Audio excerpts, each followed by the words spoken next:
We knew it was going to be tricky coming out of Cadiz because nobody had ever done the row before. I'm afraid of deep water. I'm claustrophobic. 2 guys in a boat, no power, nothing. And literally we had a chart and a handheld compass. The boat is being thrown about. You have to adapt to everything. You need to make water, you need to eat, you need to row. You know, you don't buy a manual for rowing an ocean. 4,440 miles. I read a book called The Crossing with James Cracknell and Ben Fogle. It's about 2 guys who cross the Atlantic. I thought, I'm going to do that. He says, I've seen a world record that we can possibly break. He said, but would you do it with me? Would you help me to do it? So of course I asked my wife first and then said yes. When we originally set off, we bumped into a yacht after about 3 days, and there was an Australian skipper on board. He went, do you want anything? We went, no. He said, we've got beer. No, we're fine. I said, we just left. And I went to John, it's going to be amazing. You know, every now and again we can refuel. We took a fair amount of booze with us and food, and we can restock all the way across. Didn't see another bloody boat.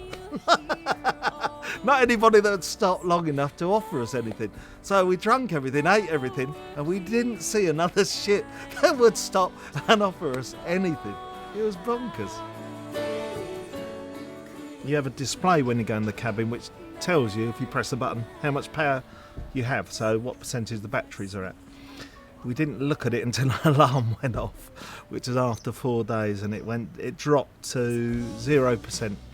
And we've got a thing called the AIS, which is an automatic identification system, because they can't see our little boat at night. And this little triangle lights up the way and tells them where we are. And we had enough just to power that up to let them know where we are. The first, I'd say, 1,200 miles were horrendous. I think the mental challenges are bigger than the physical challenges. We were in a storm, and it was for 4 days, and you couldn't get out of the cabin. You couldn't, I mean, literally, no toilet, nothing. I mean, I was going in bags, that's how bad it was. It just destroys you, really, mentally, and I lost the plot. I just saw red. Everything went out the boat. Tea bags, coffee, and I'm thinking, oh my God, you know, there might be something we needed here.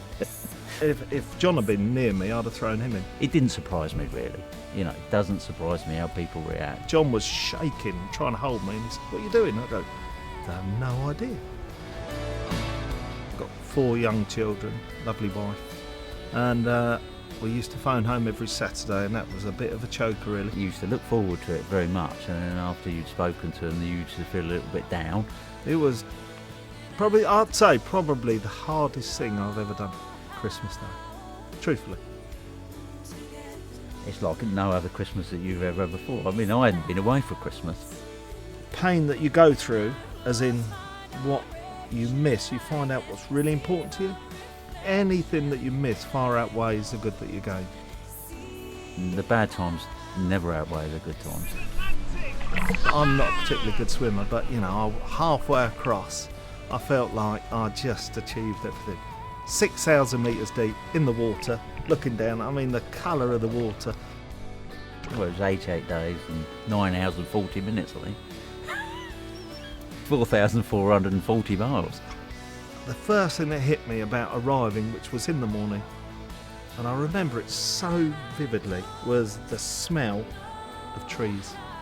And having not smelt anything apart from John's body odour for, I don't know, 3 months, it was amazing. I think we got on quite well, really, because we're very different characters.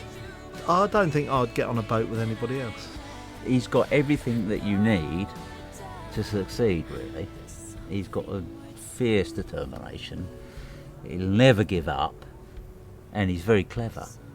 I would not put my life in anybody's hands except John. It is that simple. He's legendary status.